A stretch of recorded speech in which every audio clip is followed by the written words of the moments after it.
अच्छी खबर में किंतु की गुंजाइश न रह जाए और बुरी खबर से परंतु सच्चाई ढूंढ कर लाए। ऐसी अच्छी और सच्ची खबरों के साथ आपके साथ मैं हूं नवजोत संधावा। एक ऐसा शो जहां दिन की बड़ी खबर हम आपको आसान शब्दों में पॉइंट बाय पॉइंट समझाएंगे, यानी बड़ी खबर का सच्चा और अच्छा विश्लेषण। आतंकी हमले होंगे बेअसर। आतंकी हमले से निपटने के लिए जम्मू में मॉक ड्रिल। दुनिया में भारत के ब्रह्मोस की डिमांड बढ़ती जा रही है। चीन के सामने वियतनाम ब्रह्मोस वाला दांव चलने की तैयारी में है। अगले 2 दिन दिल्ली में ईवी मेला लगा। दुनिया में 10 करोड़ इलेक्ट्रॉनिक 2 व्हीलर बेच देने वाली चीनी कंपनी को भी भारतीय कस्टमर्स का इंतजार। अच्छी और सच्ची खबरों की शुरुआत। सबसे पहले बात आतंकवाद के खिलाफ सुरक्षा एजेंसियों की तैयारी की, और इसी सिलसिले में जम्मू के कठुआ में सेना, CRPF, police, railway police, fire brigade और मेडिकल टीम ने मिलकर एक मॉक ड्रिल की। यह ड्रिल रेलवे ट्रैक के आसपास की गई, जिसमें आतंकी हमलों से निपटने की तैयारी को हर कसौटी पर परखा गया, जिसमें सभी एजेंसियों ने उम्मीद के मुताबिक अपनी तैयारियों का शानदार प्रदर्शन किया।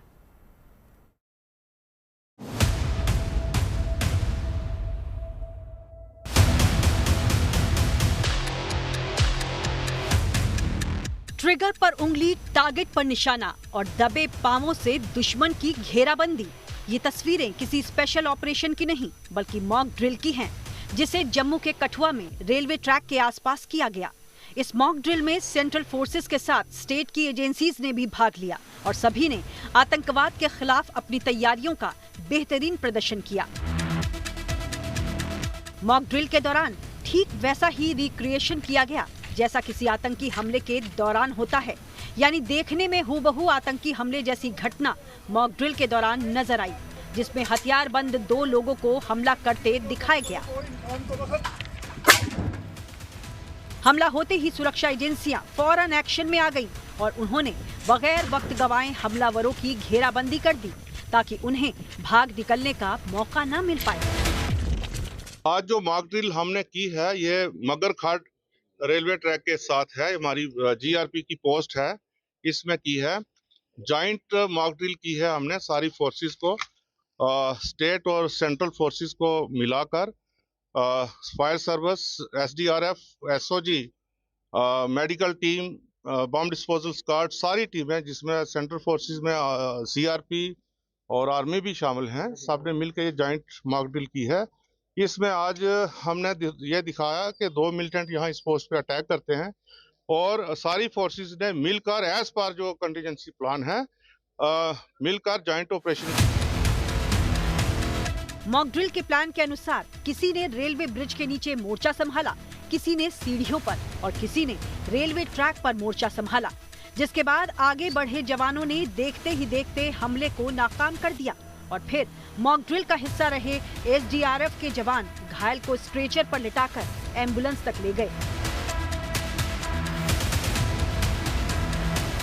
मॉक ड्रिल के आखिरी हिस्से में सुरक्षा बल के जवानों ने पूरे इलाके की सर्चिंग भी की।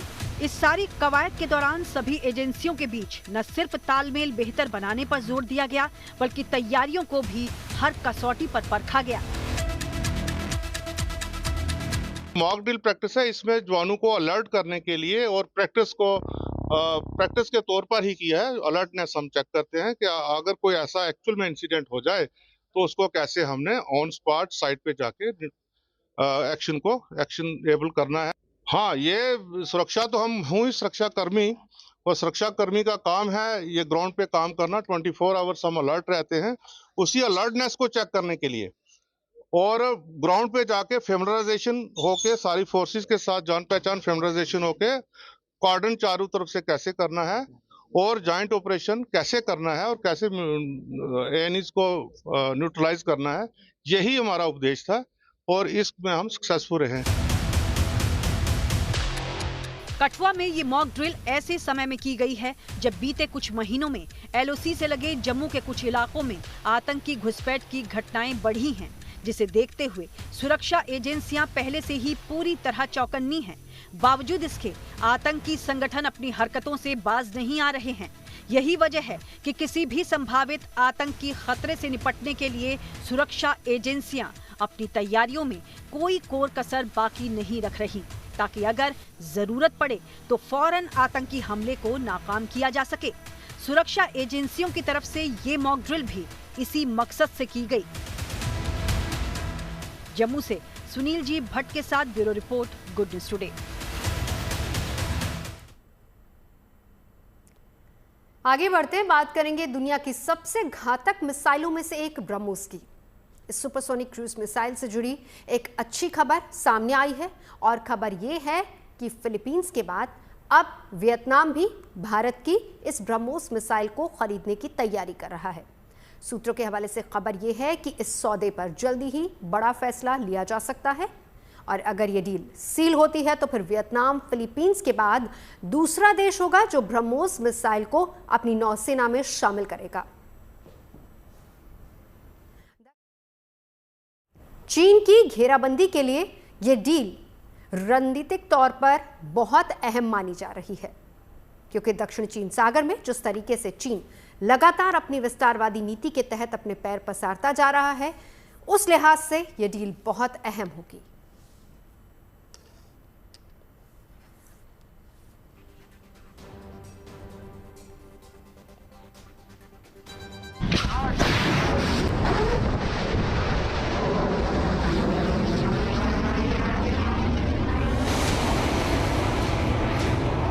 इसकी रफ्तार भी बेमिसाल है और इसका वार भी अचूक है।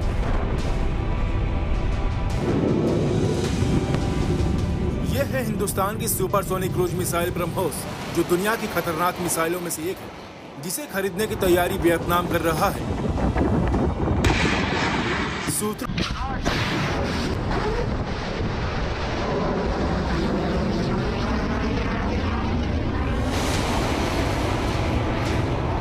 इसकी रफ्तार भी बेमिसाल है और इसका वार भी अचूक है।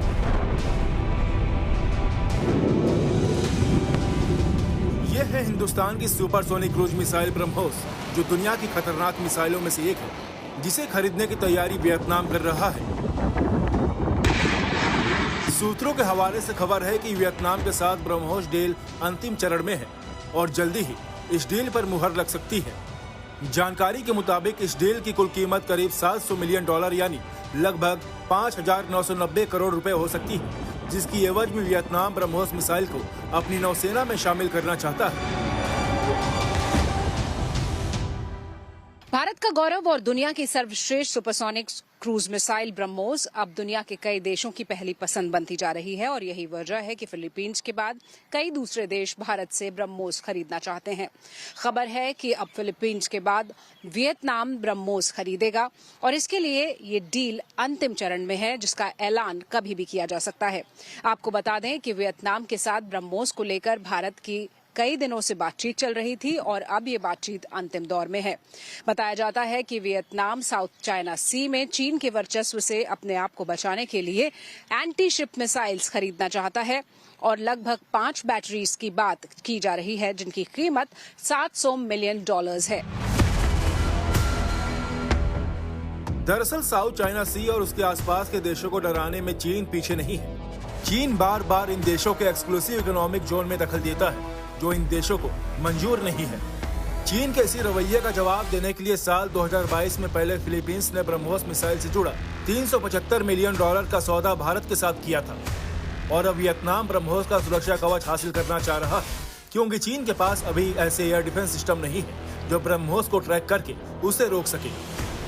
इसीलिए ब्रह्मोस को वियतनाम दक्षिण चीन सागर में तैनात करेगा, जहां उसे चीन से लगातार खतरा है। इसका जो सबसे बड़ा असर है वो चाइना के ऊपर पड़ रहा है। ये सभी देश जो फिलीपींस को पहले बेचा, वियतनाम खरीद रहा है और इंडोनेशिया ने भी इंटरेस्ट दिखाया हुआ है, ये साउथ चाइना सी से लगे हुए देश हैं और चाइना की विस्तारवादी नीति से परेशान है। यहाँ पर इन देशों की ताकत बहुत बढ़ जाएगी, क्योंकि कोस्टल डिफेंस को बढ़ावा देगा। साउथ चाइना सी से अगर इन देशों पर कोई भी खतरा होता है तो उसका मुकाबला करने में सक्षम रहेगा। आखिर यह ब्रह्मोस सुपरसोनिक क्रूज इतनी खास क्यों है, अब ये भी जान लीजिए। ब्रह्मोस मिसाइल की रेंज 290 किलोमीटर है, लेकिन अब इसे और बढ़ाने की तैयारी चल रही है। बड़ी बात यह है कि इस सुपरसोनिक मिसाइल को जमीन, समुद्र और हवा से दागा जा सकता है। और ये अपने साथ 200 से 300 किलो परमाणु या पारंपरिक हथियार ले जा सकती है। वहीं ये मिसाइल समुद्र से कुछ फीट ऊपर उड़ान भरती है, इसीलिए रडार से ट्रैक करना आसान नहीं होता। इसकी इन्हीं खूबियों के कारण ही सेंट्रल एशिया, दक्षिण अमेरिका और मिडिल ईस्ट के कई देशों ने भी ब्रह्मोस मिसाइल खरीदने में दिलचस्पी दिखाई है। समुद्र के किनारे से शिप के ऊपर अटैक करने में काफ़ी सक्षम रहता है। देखा जाए तो ब्रह्मोस इस समय में काफ़ी डेवलप हो रहा है और हवा से, ज़मीन से और पानी से, तीनों से मार करने वाले ब्रह्मोस भारत बना रहा है और रशिया के द्वारा मिलकर ये जॉइंट वेंचर हो रहा है। ब्रह्मोस जैसा कि हम जानते हैं बहुत ही ताकतवर वेपन सिस्टम है। 290 किलोमीटर इसकी रेंज है। आवाज़ से तकरीबन 2.5 गुना तेज ये चलता है और इसका एयर डिफेंस बड़ा मुश्किल है इसका बचाव करना। यही कारण है कि ये देश इंटरेस्ट ले रहे और चाइना को यहाँ पर जो घेराबंदी इधर से हो रही है, ये एक तरह से जो उसका जवाब मिल रहा है, जो हिंद महासागर में वो भारत के साथ करने की कोशिश कर रहा है, वही साउथ चाइना सी में आज चाइना के साथ। ब्रह्मोस सुपरसोनिक क्रूज मिसाइल देश की आधुनिक और दुनिया की सबसे तेज क्रूज मिसाइल है, जिसे भारतीय सेना के तीनों अंगों में शामिल किया जा चुका है। लेकिन अब इस मिसाइल को बेचकर भारत दक्षिण चीन सागर में चीन की घेराबंदी करने में जुटा है। वहीं फिलीपींस के बाद वियतनाम के साथ हो रही ये डील भारत के रक्षा उद्योग के लिए भी एक बड़ी कामयाबी मानी जा रही है। शिवानी शर्मा के साथ bureau report, good news today.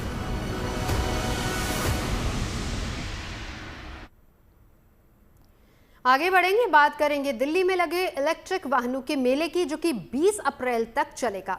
Ride Asia नाम के इस ईवी एग्जीबिशन में 250 देसी और विदेशी कंपनियां शामिल हो रही हैं। इसमें दुनिया का नंबर 1 इलेक्ट्रिक स्कूटर भी मौजूद है। 1980 से और 90 के दशक में धूम मचाने वाले LML स्कूटर का भी इलेक्ट्रिक अवतार नजर आ रहा है। चलते चलते चार्ज होने वाला स्वदेशी स्कूटर भी खूब सुर्खियां बटोर रहा है, जो कि अपने राइडर्स को सोलर पावर की वजह से दोगुना माइलेज देने के लिए तैयार किया गया है। प्रगति मैदान में मौजूद भारत मंडपम में आयोजित राइड एशिया का उद्घाटन दिल्ली की मुख्यमंत्री रेखा गुप्ता ने किया।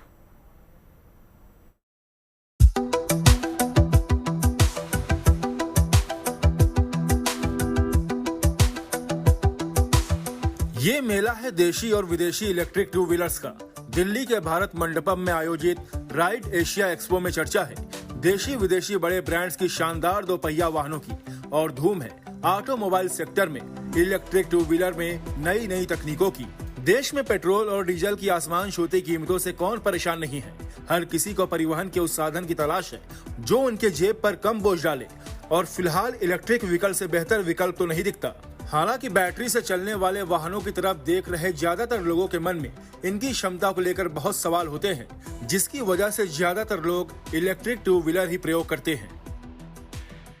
ईवी आने वाली गाड़ियों का फ्यूचर है, चाहे वो बाइक हो चाहे वो कार्स हो। हालांकि अभी भी मार्केट में बहुत सारी ईवी बाइक्स और कार्स हैं, लेकिन उनकी बिक्री इतनी तेज़ी से नहीं हो रही है। धीरे धीरे ग्रोथ हो रही है, लेकिन ईवी सेगमेंट में इंडिया का मार्केट बहुत बड़ा है। ये दुनिया के हर देश मानते हैं, जानते हैं। यही वजह है कि इलेक्ट्रिक 2 व्हीलर सेगमेंट में रूल कर रही चीनी कंपनी याडिया भी भारत का रुख करने जा रही है। Electric motorcycle, scooter, kick scooter और इलेक्ट्रिक साइकिल की बिक्री के मामले में इस कंपनी का दबदबा है। उनके प्रोफाइल में रेट्रो डिजाइन और मॉडर्न लुक वाले इलेक्ट्रिक स्कूटर भी हैं। मैं एक ईवी स्कूटी पर बैठा हुआ हूँ, देखने में ये आपको बहुत प्यारी सी लग रही होगी। ये याडिया कंपनी है, जो कि चाइना की कंपनी है, और याडिया ग्लोबल नंबर 1 कंपनी है फिलहाल ईवी के मामले में। आज याडिया यहाँ पर राइड एशिया में पहुँची है, इंडिया में अपना स्टॉल लेकर, और ये इंडिया में लॉन्च होने की तैयारी कर रहे हैं। इंडिया में ये अभी कोई अपने लिए पार्टनर ढूंढ रहे हैं, उस पार्टनर से इनका कोलैब होगा, उसके बाद फिर ये कंपनी इंडिया में लॉन्च होगी। किस तरह की इनकी गाड़ियाँ होंगी उसकी एक झलक आपको यहाँ पर दिखाई पड़ रही है। ये हालांकि देखने में बहुत ही आपको रेट्रो लुक में दिखाई पड़ रहा होगा, इसका नाम भी है रेट्रो प्रीमियम। हालांकि इसकी रेंज की हम बात करें तो 50 किलोमीटर तक ये जा सकती है एक बार चार्ज होने के बाद, और लगभग 45 किलोमीटर पर घंटे की जो इसकी स्पीड है वो टॉप स्पीड इसकी होगी। लुक वाइज बहुत ही अच्छी बनाई गई है। इसके इंडिकेटर्स बहुत शानदार हैं। आप देखेंगे कि ये मैंने इंडिकेटर ऑन किया तो छोटा सा यहाँ पर ये इंडिकेटर इस तरह से आपको दिखाई पड़ रहा है। हालांकि जब ये इंडियन मार्केट में उतरेगी तो ज़रूर इंडियन सड़कों के हिसाब से, यहाँ के लोगों के हिसाब से इसमें कुछ चेंजेस किए जाएंगे।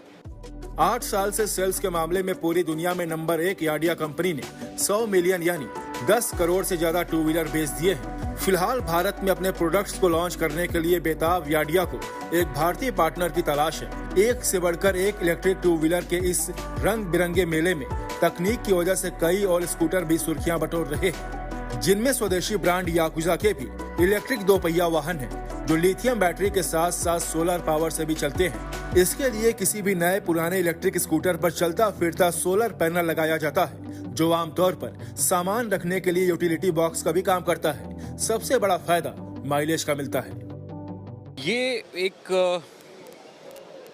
सोलर बेस्ड टेक्नोलॉजी जिसको हमने स्कूटर के अंदर कनेक्ट किया है, और ये यूटिलिटी बॉक्स भी है एक तरह का जिसके अंदर आप सामान को कैरी कर सकते हैं और अपना कुछ भी जो भी है उसको सेफली लॉक के साथ भी देख सकते हैं। तो ये जो चीज़ है ये आपका सोलर जनरेट करके आपके स्कूटर की माइलेज बढ़ाता है। उसके बाद यदि आपको कोई भी एक्सटर्नल डिवाइस यानी कि कोई ड्रिलिंग, कोई टूल जो भी आपको इलेक्ट्रिक से चलाना है वो भी आप इसे चला सकते हैं। और इस एक सोलर सिस्टम को लगाने से इसका माइलेज बढ़ जाता है। नॉर्मली अगर ये स्कूटर 40 किलोमीटर चल रहा है तो ये लगाने से ये स्कूटर 77 किलोमीटर हमारी रेंज में चला है। लगभग डबल। तो इसको क्या पूरे टाइम ऐसे खोल कर रखना है? बिल्कुल खोल के रखना है। जब आप ड्राइव कर रहे हो तब भी? ड्राइव कर रहे हैं तब भी बस इसको ऐसे रख सकते हैं ड्राइव करते टाइम। अगर आप चाहें तो इसको आप बंद भी कर सकते हैं और प्रॉपर ये आपका यूटिलिटी बॉक्स बन जाएगा। ओके, तो कंफर्ट का भी मतलब इशू नहीं है, आराम से आप इसका इस्तेमाल कर सकते हैं। ओके, ये लॉक है, यहाँ पे न्यूमेरिकल लॉक दिया गया है। 1980 और 90 के दशक में स्कूटर के नाम पर 2 ही ब्रांड फेमस थे। इनमें एक LML वेस्पा थी। LML एक भारतीय कंपनी थी जबकि वेस्पा एक विदेशी ब्रांड। पिछले साल से LML वेस्पा भारतीय सड़कों से गायब है। राइड एशिया में एक बार फिर RCJ auto force private limited की तरफ से उसी स्कूटर को नए अवतार में उतारा गया। अब आपकी यही पापा और दादा की गाड़ी फिर से आ गई है मार्केट में, लेकिन आपके हिसाब से इसमें फीचर्स हैं। पहले आप देखिए कि सारी यादों के साथ आई है। लुक बिल्कुल वही है, जैसे बटन आपके उस स्कूटर में होते थे वैसे ही बटन इस स्कूटर पर भी दिए गए हैं। कोई चेंजेस उन बटन्स के डिज़ाइन में आपको दिखाई नहीं पड़ता है, मोटा मोटी लगभग वैसे ही है। आपके हिसाब से कैसे है? क्योंकि ये एक EV है, इको फ्रेंडली है। बाकी अगर आप इसमें देखते हैं, आपका फ़ोन अगर डिस्चार्ज हो जाए तो आप अपने फ़ोन को भी यहाँ से, मोबाइल को यहाँ पर रखकर इस तरह से एक USB का पोर्ट दिया गया है जहाँ से आप अपने फ़ोन को भी चार्ज कर सकते हैं। तो पापा और दादा की गाड़ी आपके लिए, आपके हिसाब से तैयार होकर दोबारा से मार्केट में आ गई है। इसको चार्ज होने में 2 से 3 आवर लगते हैं और इसके 1 चार्ज पे ये 80 किलोमीटर चलता है और 35 से 40 की स्पीड है इसकी, नॉन ऑडियो है। इसमें नई चीज़ें, एक तो ये कंप्लीट मेटल का है, ठीक है, और इसमें मोबाइल चार्जिंग का पॉइंट दे रखा है हमने। इलेक्ट्रिक व्हीकल की सेल में भारत की ऑटो इंडस्ट्री तेजी से बढ़ रही है, जिसकी वजह से देशी विदेशी टू व्हीलर ब्रांड्स का भारतीय कस्टमर को ध्यान में रखते हुए इलेक्ट्रिक व्हीकल बनाने पर फोकस है। यही वजह है कि दिल्ली के भारत मंडपम में 18 से 20 अप्रैल तक चलने वाले इस एक्सपो में 250 भारतीय कंपनी हिस्सा ले रही है। इसके अलावा चीन, ताइवान और पुर्तगाल समेत 10 देशों से आने वाली कंपनियां भी शामिल हैं। राइड एशिया EV ये इलेक्ट्रिक व्हीकल और पार्ट्स एंड चार्जिंग टेक्नोलॉजी के ऊपर एक्सपो है। 6th एडिशन है ये, प्रगति मैदान दिल्ली में। इसमें 250 के करीब कंपनीज हमारे साथ पार्टिसिपेट कर रही हैं। लीडिंग ब्रांड्स सभी हमारे साथ हैं। फ्यूचर जो है इलेक्ट्रिक व्हीकल का है, उसी को ही मद्देनज़र रखते हुए हम लोग इसके लिए योगदान कह लो कि कर रहे हैं कि सारी इंडस्ट्री को इकट्ठा कर रहे हैं एक प्लेटफॉर्म पे ताकि EV को और आगे बढ़ाया जा सके। साल 2024 में इलेक्ट्रिक वाहनों की सेल ने सारे रिकॉर्ड तोड़ दिए थे। इस दौरान 19.5 लाख से ज्यादा EV से जुड़े यूनिट्स और प्रोडक्ट्स की सेल हुई। इस हिसाब से देखा जाए तो भारत में हर दिन 5,325 इलेक्ट्रिक वाहन बिके। भारतीय बाजार में इलेक्ट्रिक वाहनों में सबसे ज्यादा टू व्हीलर्स की ही डिमांड है। इलेक्ट्रिक व्हीकल्स की सेल का 59% हिस्सा 2 पहिया वाहन ही है, जिसकी वजह से इलेक्ट्रिक 2 पहिया बनाने वाली ज्यादा कंपनियां भारतीय बाजार पर फोकस कर रही हैं। दिल्ली से मनीष चौरसिया के साथ bureau report, good news today. Weekend गर्मी से राहत का पैगाम लेकर आएगा। लेकिन देश के अलग अलग शहरों में सूरज की झुलसा देने वाली तपिश से लोग परेशान हैं। दिल्ली से लेकर अंबाला और जम्मू से लेकर गुजरात तक पारा हाई है। उदयपुर पहुंचे सैलानियों को भी गर्मी से दो चार होना पड़ रहा है।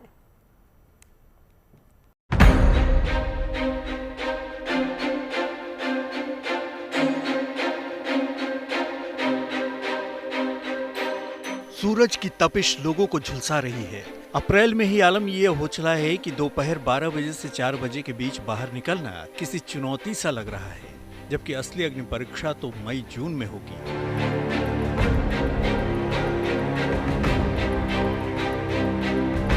झीलों की नगरी उदयपुर पहुंचे सैलानियों को गर्मी का सितम झेलना पड़ रहा है। कोई अपने चेहरे को ढककर बाहर निकल रहा है, तो किसी ने गर्मी से बचने के लिए पेड़ की छांव में डेरा डाल लिया है। हालांकि उदयपुर में गर्मी से निजात पाने के लिए बच्चे झील में गोता लगाते दिख जाएंगे। इस शहर में लोगों ने जगह जगह परिंदों के लिए पानी का इंतजाम भी किया है। इट्स वेरी हार्श, बहुत तेज़ है। इट्स लाइक हवा आती है तो अच्छा नहीं लगता। लाइक मुंबई की हवा में थोड़ा कूल लगता है, बट यहाँ की हवा में ऐसा लगता है एसी के बाहर का जो पंखा होता है ना, उसके सामने खड़े हैं। बहुत ज़्यादा तेज़ धूप है और चुभ रही है, मतलब स्किन पे। सनस्क्रीन लगा रखी है पूरे के पूरे चेहरे पे, but still you know it's too much for handle. पहले भी उदयपुर आ रखा हूँ मैं, पर सर्दियों का टाइम पे था तब बेटर था। इस मौसम में I think it's not tourist time to visit.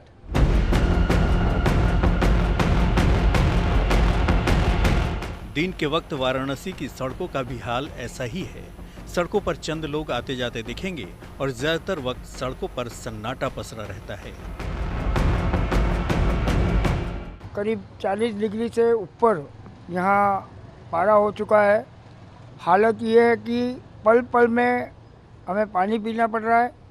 उसके साथ साथ शरीर झुलस रहा है। अप्रैल माह में मैं सोचता हूँ पहली बार मेरी इस उम्र में पहली बार मैंने देखा कि अप्रैल में इतनी भयानक गर्मी, जहाँ झीलें सूखने लग गई है और पशु पक्षी सारे नज़ारे से कहीं दिखाई नहीं दे रहे गर्मी के कारण।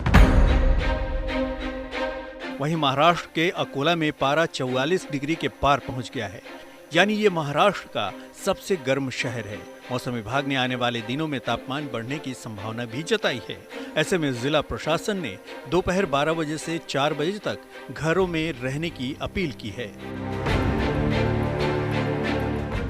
इसी तरह दिल्ली और आसपास के इलाकों में मौसम के तेवर फिलहाल तीखे ही बने हुए हैं। एक दिन पहले यानी गुरुवार को दिल्ली में अधिकतम तापमान 40.6 डिग्री दर्ज किया गया। ये सामान्य से 3.8 डिग्री ऊपर था और इससे पहले 7 अप्रैल को दिल्ली में पारा 40 डिग्री के पार गया था। बात करें गुजरात की तो गुरुवार को राजकोट में तापमान 43.3 डिग्री दर्ज किया गया, जबकि अमरेली में पारा 42.5 डिग्री रहा। ऐसा ही हाल पूर्वी राजस्थान के धौलपुर का भी है। वहां चिलचिलाती धूप से बचने के लिए लोग तौलिया, स्कार्फ और टोपी का सहारा ले रहे हैं, तो साथ ही शरीर में तरावट लाने के लिए छाछ और नींबू पानी का उपयोग कर रहे हैं। गर्मी और तेज धूप का असर हरियाणा में भी साफ तौर पे दिख रहा है। लोग मुंह और सिर पर कपड़े लपेटकर जरूरी काम के लिए घर से बाहर निकल रहे हैं, ताकि तपिश से बचाव हो और सेहत पर बुरा असर न पड़े। ये फेस कवर इसलिए क्योंकि इतनी गर्मी हो रही है ना, इसलिए, और सिर में धूप लगती है, इतनी ज्यादा गर्मी है जिस वजह से फेस कवर करना पड़ता है। ना करे तो बीमार भी हो सकते हैं। अब लोगों की सारी उम्मीदें वेस्टर्न डिस्टर्बेंस पर टिकी हुई हैं, क्योंकि ये पहाड़ों से लेकर मैदानी इलाकों तक असर डाल सकता है। अकोला से धनंजय साबले के साथ bureau report, good news today.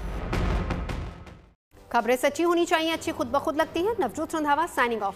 आप सुनते रहिए गुड न्यूज, देखते रहिए गुड न्यूज टुडे।